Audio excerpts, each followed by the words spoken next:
Our coverage of the Winternationals here in Pomona continues now with the Pro Stock competition coming up next. The official announcing voice for the NHRA, Steve Evans, will bring you up to date with all the expertise. Steve, the Pro Stock competition offers some mighty good matchups here, but I'm wondering, first of all, is this the type of machinery you might find on the street with some modifications? Yes, it is, Tom. In reality, these are the hottest of Detroit's high-performance muscle cars, as they're advertised. Dodges, Plymouths, Chevrolets, virtually every make and model represented. However, they're very, very expensive machines to prepare for drag racing. When these pros get through with them, there's really not too much left that originated in Detroit. The rules are very strict, but they do allow some modifications. We'll see 16 of the best, and they'll eliminate themselves down to 8. And we've got Bagshaw and Landy coming out first, Steve. Yes, we do. Dick Landy, a professional driver for the Dodge division of Chrysler Corporation. He lives in Northridge, California. All of these Pro Stockers are equipped with 4-speed transmissions, and they're really one of the most difficult cars in drag racing to drive. As we'll see, the driver very busy inside that cockpit. Here's Bill Bagshaw. Bagshaw, also a professional drag racer from North Hollywood, California. Calls himself the Red Light Bandit. Both drivers are away with green starts. A beautiful duel as they hammer the 4 speeds through the quarter mile. Dick Landy by no more than half a car length. Spelled doom for Detroit's brash and bodacious addiction to the muscle car. Remained as sharp as they had been in his super stock days, and in 3 years he netted 7 NHRA national event titles, 5 in 1971.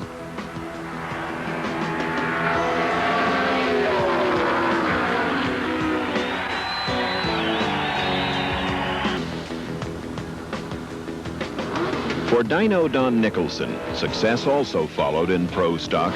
As a leading Ford campaigner, Nicholson's performances on track were highlighted by sharp driving and record runs.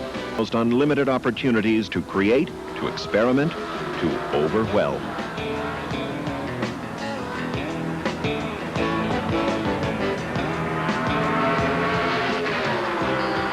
Moved to Top Fuel in 1968 and raced there for 6 years. Became a member of the Krager 5 Second Club before retiring from driving in 1974. But to relive those days, Carl... Pomona Raceway. Nope, it's Pro Stock, Tom. And here is a rematch from last year. Sox and Martin's Plymouth Barracuda from Burlington, North Carolina. And hey, Rob, can you bring that audio up for us? The Chevrolet fans' favorite of Berwyn, Pennsylvania. These two men faced each other for the title last year, and Jenkins won it. That was the last... Yeah, unfortunately, we're not getting any audio on these at the moment. Didn't win. They've won everything since. Grumpy, Jenkins is known because of his real dedication more than anything else. You can't really talk to Bill in the pit area. He's very intent on what he's As this doing. clip's not giving us audio at the moment, we can talk to you as it's going, but you can clearly see Ronnie Sox on the far side of the racetrack. Okay, and here we see the tree in the right-hand portion of the... Great, okay. You see the pro start and the 2 cars leave. A beautiful start. Jenkins may have been out first, but Sox might have let him get away, knowing he can drive around him, and he does. Ronnie Sox. 9:89 the elapsed time for Sox. It's going to take a mechanical failure to beat him.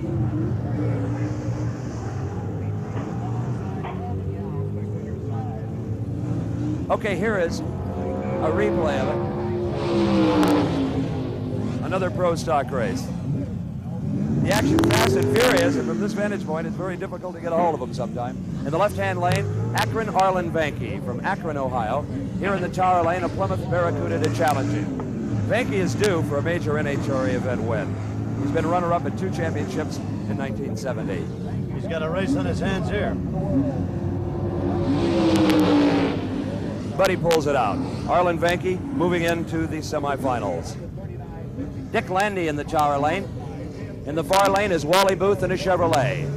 Booth from Ohio, Landy from Northridge, California. And the Chevrolet fans are on their feet.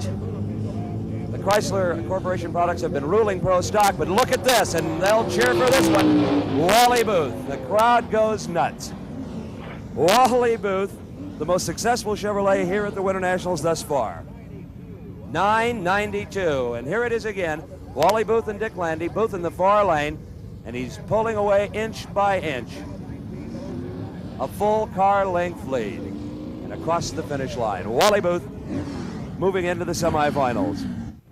We'll be back with more action from the 1971 Winternationals in just a moment. Which I always wondered about, but you won that race. And I think a lot. He really changed the sport, as you know. He's just done a tremendous job with that.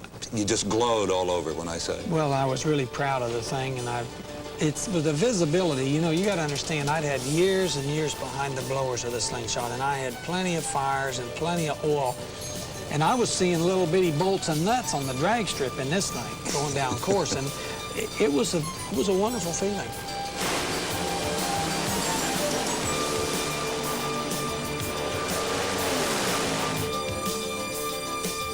This race will feature our defending champion car, the Hawaiian of Roland Leong from Honolulu, Hawaii, and the machine just now having its body latched down, Big John Masmanian of Whittier, California, and his driver, Richard Sarunian, who is also his nephew. The Hawaiian being driven this year by young Butch Moss of Westminster, California. You can bet just as soon as the snows melt in the east, this team will be headed out on their annual tour, appearing at drag strips all over the United States. That's how they make their living.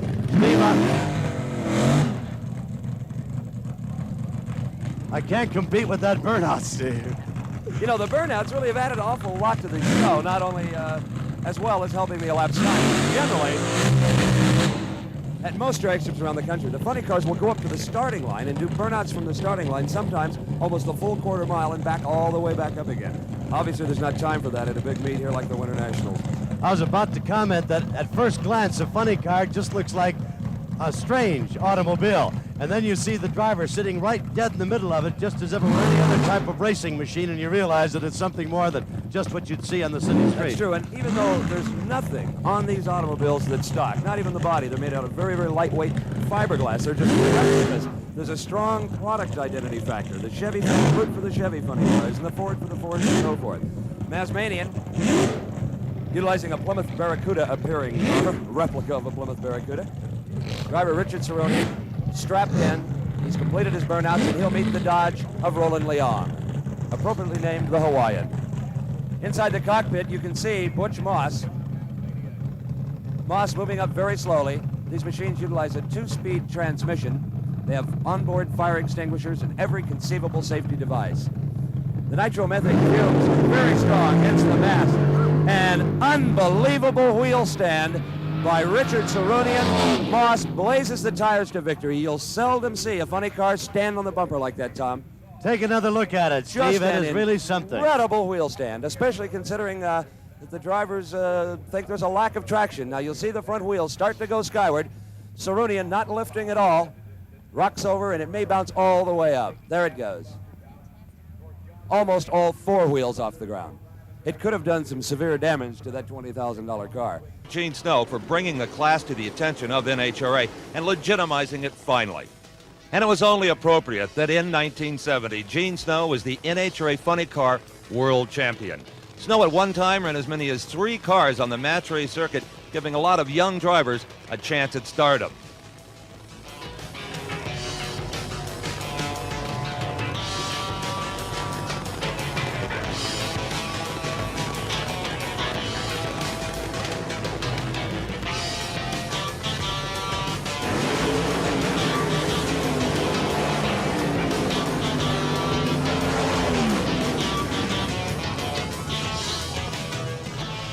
By side, behind the driver, in front of the driver. We've seen Indianapolis-style engines, turbines, just an incredible poker. The semifinals in pro stock. Here is Akron Arlen Vanke, a bridesmaid many time. He'd like to be a bride here at the Winternationals. His competition, the Chevrolet Camaro of Wally Booth from Ohio. If the Chevrolet can upset the factory-sponsored Plymouth, these people are just gonna love it. And they do. A loud cheer from the grandstands as Wally Booth goes into the final with another 9-second elapsed time. I had a fellow by the name of Butch Moss driving. Also, here's the camera on the starting line atop the NHRA control tower where the announcing, timing, and scoring is done. And this is Kenny Safford. Safford in the semifinal round will be meeting Jimmy King. King and Marshall from Providence, Rhode Island. I don't think that Safford ever felt he'd be in the semifinals. He took this ride from Larry Bowers at the very last moment. He's a funny car driver by occupation. He just didn't happen to have a ride right now. And there again we see the Bowers crew adding more fuel to Safford's tank. Now there may be some accusations later that that's some kind of secret sauce. But I believe it's just fuel just topping off the tank. That may also indicate that they're burning a very high percentage of nitromethane, because the higher percentage, the more volume you burn. Would you believe 4 gallons in one run? And it costs about $7.50 a gallon. Zooming in on the action, and here's a man who took no chances. He'd never been to a drag race. He wasn't sure what it was all about.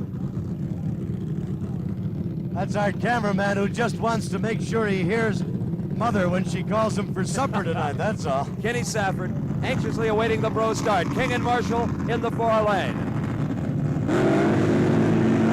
A good start. A beautiful race. King and Marshall and Kenny Safford. Who won it? Kenny Safford. The win light flashing for Ken Safford. And here's the one the fans have been waiting for. Big Jim Dunn, a fireman from La Mirada, California. Goes about 240 pounds. Jammed into the cockpit of a AA fuel dragster. Dunn, the farthest he's ever gone in national competition was to runner-up here at the Winternationals some years ago, where he was defeated by the Hawaiian. The crew making a lot of hand signals to Dunn, trying to get him in the puddles of bleach. Garlett's already headed towards the starting line. Garlett's wearing not only does Garlett's have a rear-engine car, he's wearing a full coverage helmet. The breather mask is hidden, and he peers through a window in the helmet. We've seen a lot of bike racers and Indianapolis racers use these helmets, but this is the first time we've seen one on a drag racer. Garlett's has had the best time in the top fuel, 6.7, and I think, Steve, you indicated he looked as though he really hasn't had to push it yet. These drivers are about the same age, in their middle 30s, and Dunn is going to have to get off the starting line first, based on their previous elapsed times. But getting out ahead of Garlett's is next to impossible. Oh, he really comes off that light, doesn't he? Incredible Don Garlett's. Dunn's motor lays down on him and he gives up. It was fruitless. 6:70, the elapsed time for Don Garlett. Boy, he's consistent if nothing else. 6.72, 6.72, 6.8 in the original elimination, now 6.7. But only 209 miles an hour. He's going into the finals with a potential for a great deal more horsepower. Indeed. Kenny Safford has really got his work cut out for him. No question about it. It'll be quite a race to decide the top fuel eliminator. Coming up. 1971 Winternationals champion in stock. The station wagon is Dave Bortman of Michigan. In the left-hand lane is Californian Marv Ripes of Van Nuys. Ripes was the only Californian left after the first round of competition. The handicap being very, very carefully calculated, dialed in for the electronic Christmas tree. Marv Ripes, this will be his second, if he wins it, his second major event victory in a row. He won the Super National at Ontario in November. Both drivers leave green lights. Marv Ripes in the Corvette, trying to get around him, trying very hard, but I don't think he can do it. Bortman in the Tower Lane is your 1971 Winternationals stock eliminator champion. 12.91 seconds elapsed time. It appeared for a moment as if Ripes was going to catch him right here in the replay, and then it looks like the car might have faltered a little bit. The engine might have stumbled because he made up no further ground, and there's the win. The Rod Shop Dodge from Columbus, Ohio, Dave Bortman from Muskegon, Michigan. His time was 12.9 and his speed 105 miles an hour to win the stock eliminator title. We were talking earlier how very few men have ever won 2 Winternationals. They've never done it in top fuel, or funny car, or in pro stock. Well, here, burning out in his Super Stock H Mustang is Barry Poole of Chatham, Ontario, Canada. He is the defending champion in Super Stock Eliminator. He could make it 2 in a row.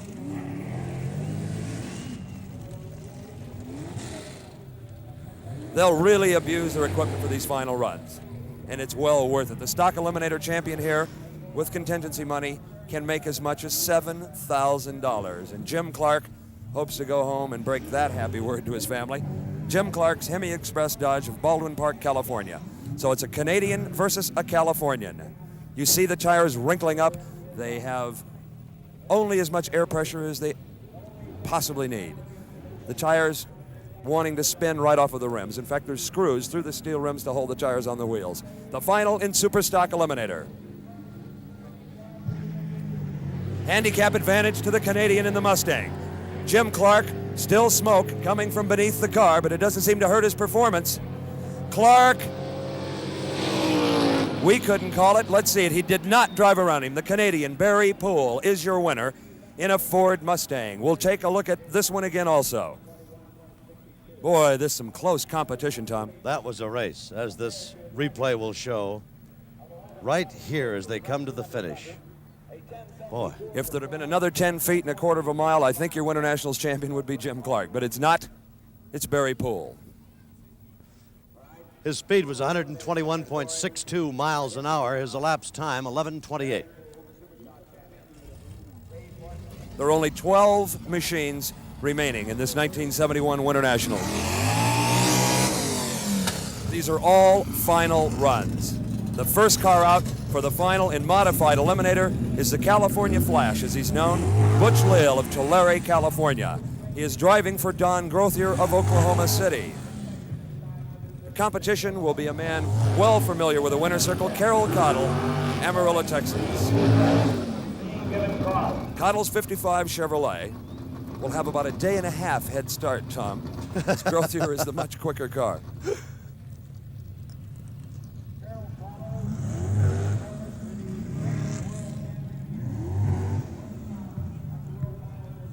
Here is Butch Lill, one of the most talented pro stock drivers. He's preparing a new car for his own use. Didn't have it ready in time for the Winternationals, and fortunately picked up this ride with Don Grothier. Here we see the tree come down. Quite a handicap, about 2 seconds, and that's a long, long time.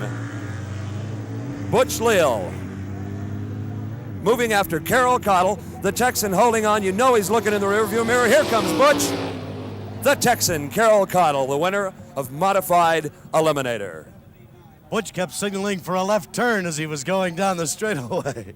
And again, we'll replay it. I don't think I've seen closer races consistently in final runs at any event. And look at this, Butch Lill going about 30 miles an hour faster, but it's not enough. We've seen it several times today.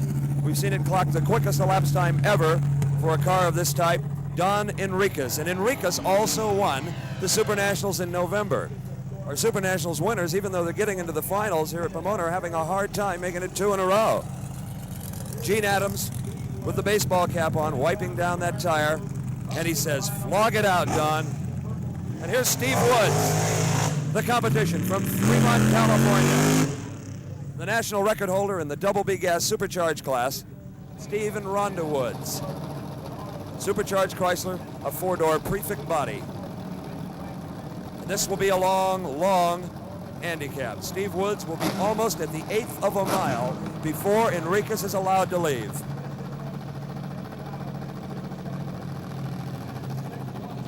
They were showing the handicap to the two drivers there, and apparently, Steve, they both agree that's what it should be. The pre-staging lights are lit. Enriquez is staged, Woods is staged. Starter buster couch triggers the Christmas tree. A green light for Steve Woods, a green light for Don Enriquez. And watch this fuel-burning Chrysler move in the mid-range. Look at that. Boy, did he come. Whoa. Don Enriquez. 7.34 seconds. Steve Woods just about got his doors blown off when Don Enriquez came around him. Incredible performance, Adams and Enriquez. 199.11 miles per hour. And in that last 1/8 of a mile, Enriquez really turned it on. That the 8 Eliminators will win. The figure you see with a helmet under his arm and the wide drag racing slick balanced beside him. An outstanding trophy. I think a little more unique and a little more meaningful than just the average cup.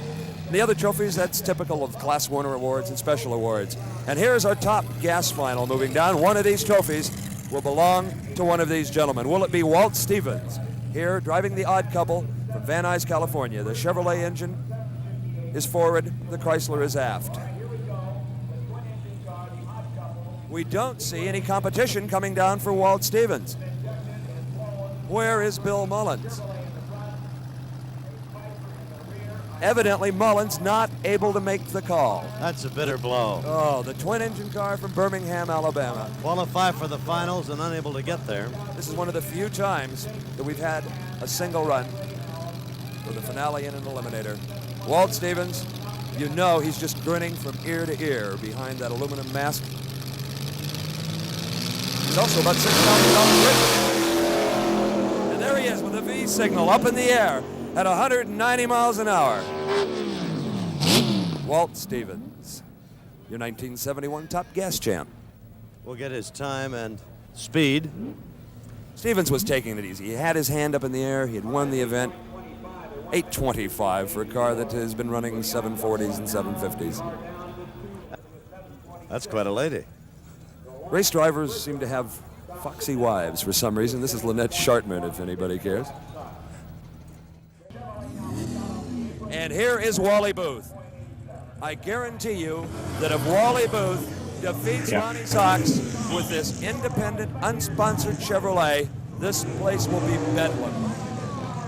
Well, they both had some comparable times. Sox, to get to the finals, had a 9.85 and Booth a 9.87. Ronnie Sox was either winner or runner-up of every major NHRA event in 1970. Look at the crowd beginning to come on to watch them. Even the horseback officers are trying to get to a vantage point where they can see this race. Wally Booth, the crowd is being polled as to their favorites, and Booth outdrew Sox 3-1. But that's normal for the Chevrolets. They just seem to have more fans. Booth is staged. The biggest day in his drag racing career, the biggest moment. It's a green light start. Sox has an immediate advantage. The Chevrolet trying to catch it. He's not going to do it. No way. The king of pro stock. 986 for the Burlington, North Carolina team of Ronnie Sox and Buddy Martin. 141 miles per hour. Of course, a lot of the credit has to go to their mechanic, Jake King, and I'm sure Ronnie and Buddy will tell everyone that. The funny cars coming on to the staging area, and the Blue Hawaiian coming out first, I believe. And you were saying Butch Maz, this is his first trip in this car, that is first national competition? This is the first event in which he's competed with Roland Leong's Hawaiian. Butch was a top fuel driver, kind of an itinerant top fuel driver for a couple of years, 1 week in this car, 1 week in another car. Last year he went on the road with Tom McEwen as a mechanic, and he worked so hard, and he did so well that Don Perdome gave him a chance to drive his top fuel dragster. Butch did at the Supernationals and was the #1 qualifier. Roland Leong took a look at that and decided that just might be the boy for my new Hawaiian, and it proved to be a wise choice. Looks like a happy wedding between the driver and the car. There were funny cars, and that's that. They've got the Ram Chargers fired up. The Ram Chargers are legendary for building more horsepower than anybody else. The big difference and their big success has come from finally finding some reliability. They would always set low elapsed time, but the engines were like a grenade. The Hawaiian's ready. Somebody once said that the Ram Charger's car is like a gun. They put a bullet in it, the bullet's the motor, they shoot it, they put another bullet in it. They've been known to bring a whole truckload of motors and use a motor every run. Incredible guys.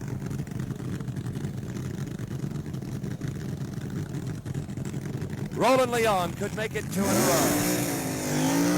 He is the defending champion car owner. Roland did it here in 1966 when he won the Winternationals and came back the next year with a different driver and won it again. From the way they both burned out, they appear to be ready to go. Boy, are they ready. The burnouts are so hard that the tire smoke has even filled up the cockpit. Butch Moss may be having a little trouble seeing out of that car. Listen to that Ram Charger's motor. Just crisp and clean.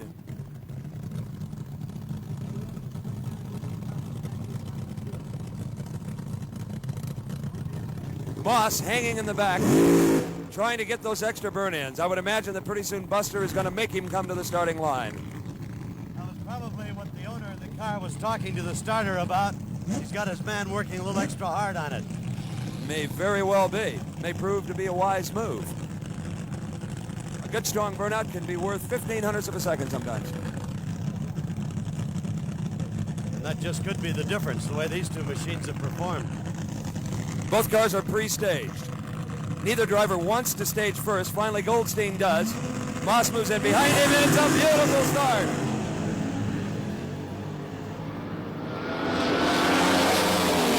What a finish. The Hawaiian. Roland Leong makes it 2 in a row. The first big win ever for Butch Moss, the first time he drives the car. Boy, that is almost an Horatio Alger story. Low elapsed time of the event for funny cars, 6.93 seconds, 212 miles per hour. Here's the replay. You just can't make them any closer than that. Not hardly. One Not hardly. car length between them at 400 feet a second. Back wins, that's something. The announcer right now is saying, ladies and gentlemen, Don Garlitz, and that's the only introduction he needs. The unique rear engine sensation.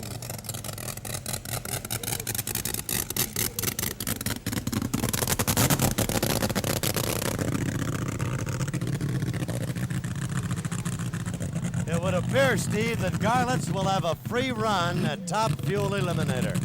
What a shame. After the sensational racing we've had, Larry Bowers and Kenny Safford not able to make the call. And it must have really been serious, because any Top Fuel owner in the pit area would have loaned them an engine, and you can change them in about 45 minutes. So it must have been something they discovered at the last minute. So we're sorry to say we're going to climax the Winternationals. And look at Garlitz. He's already shaking hands, and he hasn't left the starting line. From Sefner, Florida. And believe me, after this win and this new rear engine dragster, he's the undisputed king.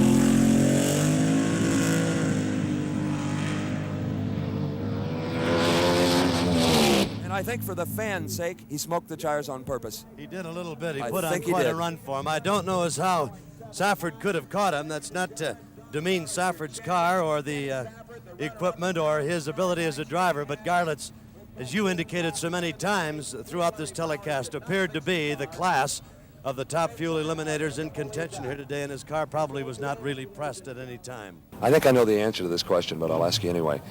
The future of the rear engine Top Fuel dragster.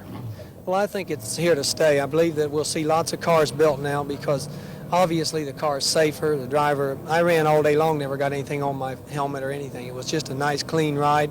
The noise is not objectionable. You're not getting anything on your face.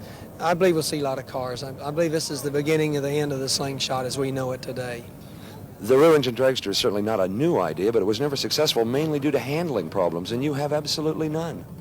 That's right. You notice on the second day I got a little out of shape about halfway down when I ran in an oil slick and had no problem coming out of it, which was a good test. And then the smoking the tires there on that run shows that the car handled very nicely even with the tires loose.